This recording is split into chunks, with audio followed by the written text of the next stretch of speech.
Rail मंत्री श्रीमान सुरेश जी, श्री मनोज जी, श्रीमान राजेंद्र जी, रेल के साथ जुड़े हुए सभी साथी, आप में से बहुत लोग होंगे जिनको शायद रात को नींद नहीं आएगी।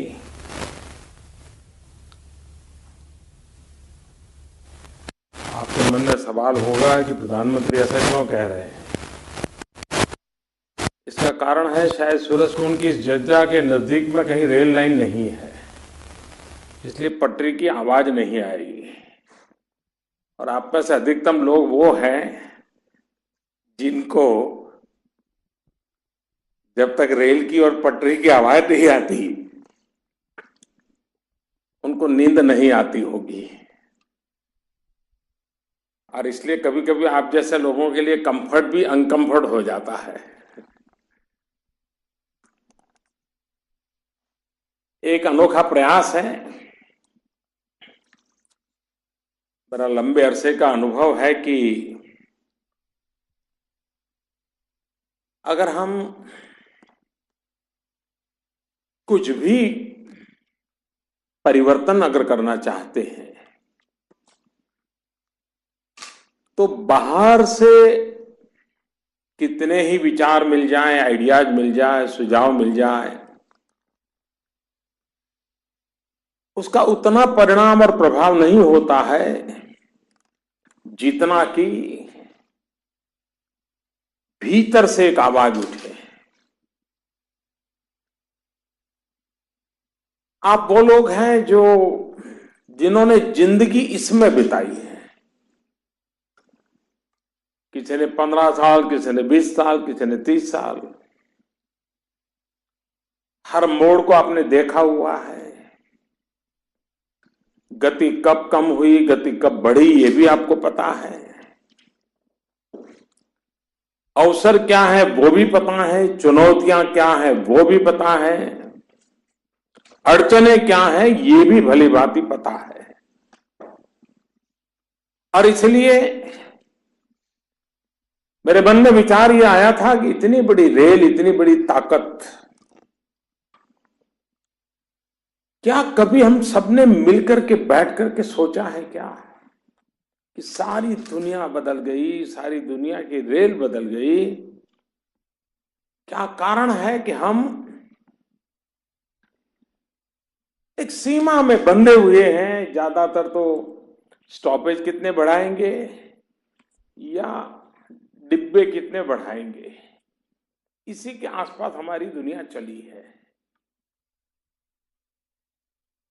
ठीक है, पिछली शताब्दी में ये सारी चीजें आवश्यक थी। ये शताब्दी पूरी तरह टेक्नोलॉजी के प्रभाव की शताब्दी है। विश्व में बहुत प्रयोग हुए हैं, प्रयास हुए हैं, इनोवेशंस हुए हैं। भारत ने बात समझनी होगी कि रेल ये भारत के लिए गति और प्रगति की एक बहुत बड़ी व्यवस्था है। देश को अगर गति चाहिए तो भी रेल से मिलेगी, देश को प्रगति चाहिए तो भी रेल से मिलेगी। लेकिन ये बात जो रेलवे में है, वे जब तक इसके साथ अपने आप को आइडेंटिफाई नहीं करते तब तक इतना बड़ा परिवर्तन संभव नहीं है। जो गैंगमैन होगा वो अपना काम अच्छे से करता होगा, जो स्टेशन मास्टर है वो अपना काम अच्छा करता होगा, जो रीजनल मैनेजर होगा वो इतना अच्छा काम करता होगा, लेकिन तीनों अगर टुकड़ों में अच्छा करते होंगे तो कभी परिणाम आने वाला नहीं है। और इसलिए आवश्यक ये है कि हमारा एक मन बने, हम सब मिलकर के सोचें कि हमें देश को क्या देना है। क्या हम ऐसी रेल चलाना चाहते हैं कि हमारे जो गैंगमैन है उसका बेटा भी बड़ा होकर गैंगमैन बने? मैं इसमें बदलाव चाहता हूं। हम ऐसा माहौल क्या बनाए कि हमारा एक गैंगमैन का बेटा भी इंजीनियर बनकर के कभी रेलवे में नया योगदान देने वाला क्यों न बने। रेल से जुड़ा हुआ गरीब से गरीब हमारा साथी, छोटे से छोटे तबके पर काम करने वाला हमारा व्यक्ति, उसकी जिंदगी में बदलाव कैसे आए। और ये बदलाव लाने के लिए आवश्यक है रेल प्रगति करे, रेल विकास करे, रेल आर्थिक रूप से समृद्ध बने। तो उसका बेनिफिट देश को तो मिलेगा, तब मिलेगा कम से कम रेल परिवार के जो हमारे ये 10, 12, 13 लाख लोग हैं, उनमें जो छोटे तबके के लोग हैं उनको कम से कम मिलना चाहिए। आज जिस प्रकार से हम चला रहे हैं, कभी मुझे चिंता सता रही है कि मेरे इन लाखों गरीब परिवारों का होगा क्या। छोटे छोटे लोग जो हमारे यहां काम कर रहे हैं उनका क्या होगा। सबसे पहला रेल की प्रगति का बेनिफिट रेल परिवार के जो लाखों छोटे तबके के लोग हैं उनको अनुभव होगा। अगर हमारे सामने रोज काम करते हैं, रोजमर्रा की हमारी जिंदगी हमारे साथ गुजारते हैं, उनकी जिंदगी में बदलाव लाने के लिए सोचेंगे, रेल बदलने के मन अपने आप हो जाएगा। देश की प्रगति का लाभ सबको मिलेगा। कभी कभार आप में से बहुत बड़े बड़े लोग होंगे जो बड़े बड़े सेमिनार में गए होंगे, ग्लोबल लेवल के कॉन्फ्रेंसेस में गए होंगे, कई नई नई बातें उन्होंने सुनी होगी, लेकिन आने के बाद वो विचार रह जाता है। एक सपना देखा था ऐसा लग रहा है, आकर के फिर अपनी पुरानी व्यवस्था में ढर्रे में हम दब जाते हैं। इस सामूहिक चिंतन से, और हर तबके के लोग हैं यहां, साथ रहने वाले हैं, 3 दिन साथ गुजारा करने वाले, ऐसा बहुत रेयर होता है, शायद पहली बार होता होगा। समूह चिंतन की बहुत बड़ी ताकत होती है। और कभी कभार अनुभवी एक छोटा व्यक्ति समस्या का ऐसा हल्का फुल्का समाधान दे देता है जो कभी बड़े बाबू को ध्यान में नहीं आ सकता है, एक बड़े व्यक्ति के ध्यान में नहीं आता है। यहां दोनों प्रकार के लोग बैठे हैं, जिसके पास अनुभव भी है और जिसके पास एक ग्लोबल एक्सपोजर पर भी है। ये दोनों लोग जब मिलते हैं तो कितना बड़ा बदलाव ला सकते हैं। हम कल्पना कर सकते हैं, आपकी व्यवस्था के तहत करीब 2.25 करोड़ से भी ज्यादा लोग प्रतिदिन आपके साथ इंटरफेस होता है। लाखों टन माल एक जगह से दूसरी जगह पे जाता है। लेकिन हमारी गति, हमारा समय, हमारी व्यवस्थाएं, जब तक हम बदलेंगे नहीं, हम पूरे विश्व में जो बदलाव आ रहा है उसके न हम लाभार्थी बन पाएंगे, न हम कंट्रीब्यूटर बन पाएंगे। इस चिंतन शिविर से क्या निकले, कोई एजेंडा नहीं है। एजेंडा भी आपको तय करना है, सॉल्यूशन भी आपको खोजने हैं, जो विचार उभर करके आए उसका रोड मैप भी आपको ही बनाना है, और बाहर का कोई भी व्यक्ति ये करे उससे उत्तम आप कर पाएंगे, ये मेरा पूरा भरोसा है। और इसलिए ये सामूहिक चिंतन एक बहुत बड़ा सामर्थ्य देता है। सहजीवन की भी एक शक्ति है। आप में से बहुत लोग होंगे जिनको अपने साथी की शक्तियों का परिचय भी नहीं होगा। इसमें कोई आपका दोष नहीं है। हमारी कार्य की रचना ही ऐसी है कि हम अपनों को बहुत कम जानते हैं, काम को जरूर जानते हैं। यहां सहजीवन के कारण आपके अगल बगल में जो 12, 15, 25 लोग काम करते हैं, उनके भीतर जो एक्स्ट्राऑर्डिनरी ताकत है, ये हल्के फुल्के वातावरण में उसको आपको एहसास होगा। आपके पास कितने एबल ह्यूमन रिसोर्स हैं, जिसको कभी जाना पहचाना नहीं, साथ रहने के कारण आपको ध्यान आएगा। जब आप चर्चा करोगे खुल करके, तो आपको ध्यान में आएगा, अरे भाई ये तो पहले सिर्फ टिकट विंडो पर बैठते थे, कभी सोचा ही नहीं कि इतना सोचते होंगे, इतने बात इनके आइडियाज होंगे। कभी किसी एक को लगे यार ये हमारे साहब को तो हम सोच रहे थे बड़े गंभीर है, डर लगता था, लेकिन नहीं नहीं वो तो बड़े ह्यूमन नेचर के हैं और उनसे तो कभी बात भी की जा सकती है। ये दीवारें ढह जाएगी। और किसी भी संगठन की शक्ति उस बात में है कि जब हायरार्की की दीवारें ढह जाए, अपनापन का पारिवारिक माहौल बन जाए, आप देखते ही देखते परिवर्तन आना शुरू हो जाता है।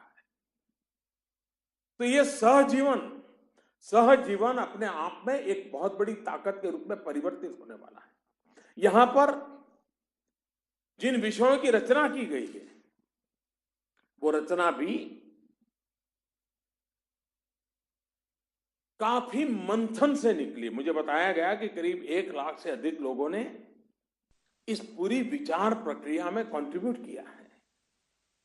किसी ने पेपर लिखे हैं, किसी ने छोटे समूह में चर्चा की है, उसमें से कुछ तथ्य निकाल करके फिर ऊपर भेजा गया है, किसी ने ऑनलाइन से विचार भेजे हैं, किसी ने अपना SMS का उपयोग करके काम किया है। लेकिन नीचे से ऊपर तबके के 1 लाख लोग रेलवे की स्थिति क्या है, संभावनाएं क्या है, सामर्थ्य क्या है, चुनौतियां क्या है, सपने क्या है, उसको अगर प्रस्तुत करता है, तो ये आप लोगों का काम है कि इतने बड़े मंथन में से मोती निकालना। 1 लाख साथियों का कंट्रीब्यूशन है, छोटी बात नहीं है, बहुत बड़ी घटना है ये। लेकिन अगर हम उसमें से मोती खोजने में विफल गए, और मैंने सुना कि आप काफी बड़ी तादाद में यहां इस शिविर में हैं, आप लोग बड़ी बारीकाई से मेहनत करके कोशिश करोगे, तो उसमें से अच्छे मोती निकल आएंगे। और ये मोती जो निकलेंगे, जो अमृत मंथन से निकलेंगे, वो रेलवे को नई ऊंचाइयों पर ले जाने के लिए काम आएंगे। पहले मेरे मन में विचार ऐसा था कि आज शाम को आपके बीच रहूं, आप सबके साथ भोजन करूं। वैसे भी मैं ज्यादा समय देने वालों में से व्यक्ति हूं, क्योंकि मेरे पास ज्यादा काम वाम होता नहीं है, तो बैठ लेता हूं, सुन लेता हूं सबको। लेकिन सदन चालू होने के कारण इस कार्यक्रम बना नहीं पाया। लेकिन परसों मैं आ रहा हूं, ये मैं धमकी नहीं दे रहा हूं, मैं आप सबके दर्शन करने के लिए आ रहा हूं। आप सबके दर्शन करने ले आ रहा हूं। जो मंथन आप कर रहे हैं, उस अमृत का आचमन करने के लिए आ रहा हूं। क्योंकि आप है तो रेल है, आप है तो भविष्य है, और आप पर मेरा भरोसा है, और इसलिए मैं आपके पास आ रहा हूं, मिलने के लिए आ रहा हूं। खुले माहौल में आप लोगों से मिलूंगा। वहां के बाद इस मंथन से जो निकलेगा, उसको समझने का मैं प्रयास करूंगा। जो कठिनाई है उसको समझने का प्रयास करूंगा। नीतियां निर्धारित करते समय जरूर इन बातों का प्रभाव रहेगा। आपने देखा कि, और अब आपको पूरी तरह ध्यान में आया होगा कि मेरा कोई पॉलिटिकल एजेंडा नहीं है। रेल बजट जो पहला आया सरकार का, तभी से आपने देखा होगा, नॉर्मली रेल बजट का प्रमुख पहलू हुआ करता था किस MP को कहां ट्रेन मिली, किस MP को कहां स्टॉपेज मिला, किस एमपी के लिए नया डिब्बा जुड़ गया और पूरा रेल बजट की तालियों की गड़गड़ाहट इसी बात पर होती थी। और जब मैंने आकर के देखा कि इतनी घोषणाएं हुई है, क्या हुआ है भाई, करीब 1500 घोषणाएं ऐसी मेरे ध्यान में आई कि जो सिर्फ बजट के दिन तालियां बजाने के सिवाय किसी काम नहीं आई। ये काम मैं भी कर सकता था, मैं भी तालियां बजा करके खुशी ले सकता, वाह वाह मोदी जी ने इतना बढ़िया रेल बजट दिला दिया कि अच्छा हो गया।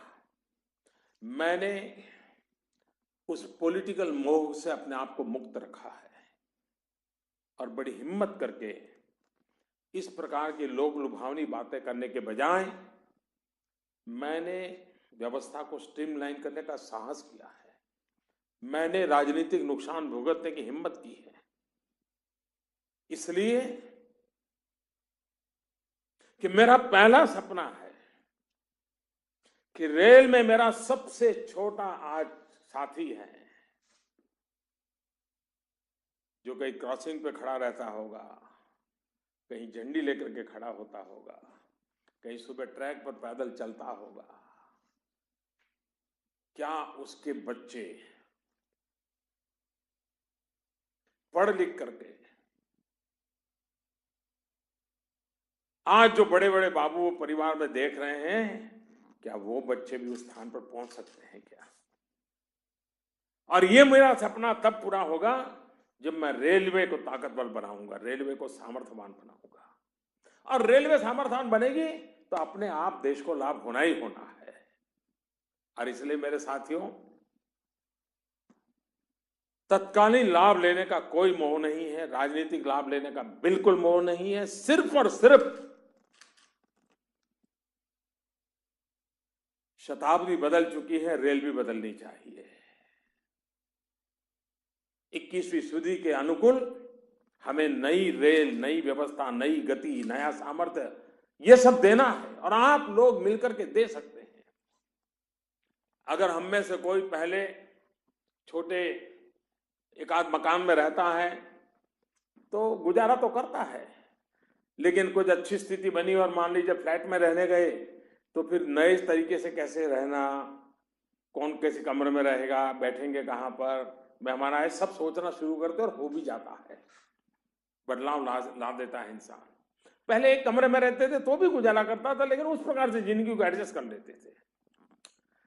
अगर हम सोच बदलेंगे कि हमने 21वीं सदी, बदली हुई सदी में अपने आप को सेट करना है, तो फिर हम भी बदलाव शुरू कर देंगे और ये संभव है।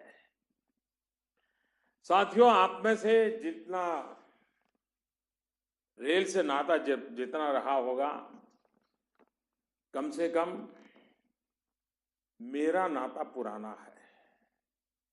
मेरा बचपन रेल की पटरी पर गुजरा है और इसलिए मैं एक प्रकार से आपके बीच का ही हूं, रेल वाला ही हूं मैं। और उस समय मैंने बारीकी से बचपन में रेलवे को ही हर प्रकार से देखा हुआ है, क्योंकि और कुछ देखा ही नहीं था जिंदगी में। जो कुछ भी देखा रेल ही देखी, और उसके कारण मेरा बचपन मेरे साथ ऐसे जुड़ा हुआ है कि मैं इन चीजों को बराबर भली भांति समझता हूं। और जिस चीज से बचपन का लगाव रहा हो, उसमें बदलाव लाने का जब अवसर आता है तो आनंद कितना बड़ा होगा ये आप कल्पना कर सकते हो।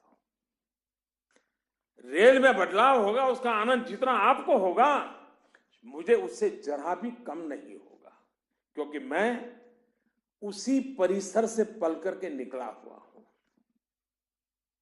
आज भी मैं जब काशी जाता हूं मेरी पार्लियामेंट्री कॉन्स्टिट्यूंसी में, तो मैं रेलवे की व्यवस्था में रात को रहने चला जाता हूं। मुझे जैसे अपनापन सा लगता है, अच्छा लगता है। वरना प्रधानमंत्री के लिए कहीं और भी व्यवस्था मिल सकती है, लेकिन मैं वो रेलवे के गेस्ट हाउस में ही जाकर के रुकता हूं। मुझे काफी अपनापन सा महसूस होता है। तो मेरा इतना नाता आप लोगों से है और इसलिए मेरी आपसे अपेक्षा है कि आइए हम इस 3 दिन का सर्वाधिक उपयोग करें। अच्छा करने के इरादे से करें, अच्छा करने के लिए जिम्मेवारियां उठाने के साहस के साथ करें। साथियों को जोड़ने का क्या व्यवस्था हो, नई हमारी ह्यूमन रिसोर्स मैनेजमेंट क्या हो, इन सारी बातों को देख करके आप चिंतन करें। देश को चलाने के लिए, देश को गति देने के लिए, देश को प्रगति देने के लिए आपसे बढ़कर के कोई बड़ा संगठन नहीं है, कोई बड़ी व्यवस्था नहीं है। एक तरफ हिंदुस्तान की सारी व्यवस्थाएं और एक तरफ रेल की व्यवस्था, इतना बड़ा आपका हुजूम है, आप क्या कुछ नहीं कर सकते हैं। और इसलिए मैं आपसे आग्रह करता हूं कि समय का पूरा उपयोग हो, फोकस हो, कुछ करना निकालना इस इरादे से हो और आने वाले कल के संबंध में सोचे। कठिनाइयां बहुत हुई होगी, तकलीफ हुई होगी, अन्याय हुआ होगा, यहां पोस्टिंग होना चाहिए, वहां हो गया होगा, यहां प्रमोशन होना चाहिए, नहीं हुआ होगा, ऐसी बहुत सी बातें होगी, शिकायत की कमी नहीं होगी। लेकिन ये 3 दिन आने वाले दिनों के लिए, 125 करोड़ देशवासियों के लिए, बदले हुए विश्व में भारत का झंडा गाड़ने के लिए आप लोगों को मेरी शुभकामनाएं हैं। उत्तम परिणाम दें, यही अपेक्षा के साथ बहुत बहुत धन्यवाद।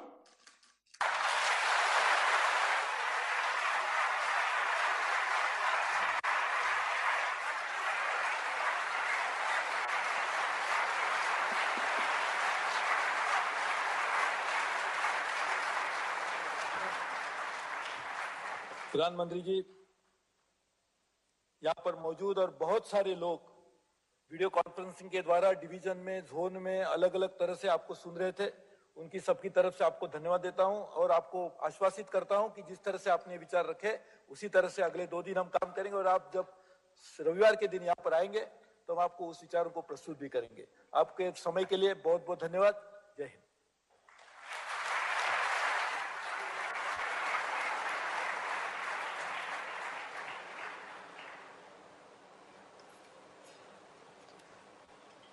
आदरणीय प्रधानमंत्री जी के प्रेरणा भरे वचनों के बाद अब मैं आग्रह करूंगा रेल राज्य मंत्री श्री राजन गोहेन जी से कि वे मंच पर आएं और अपने विचार व्यक्त करें।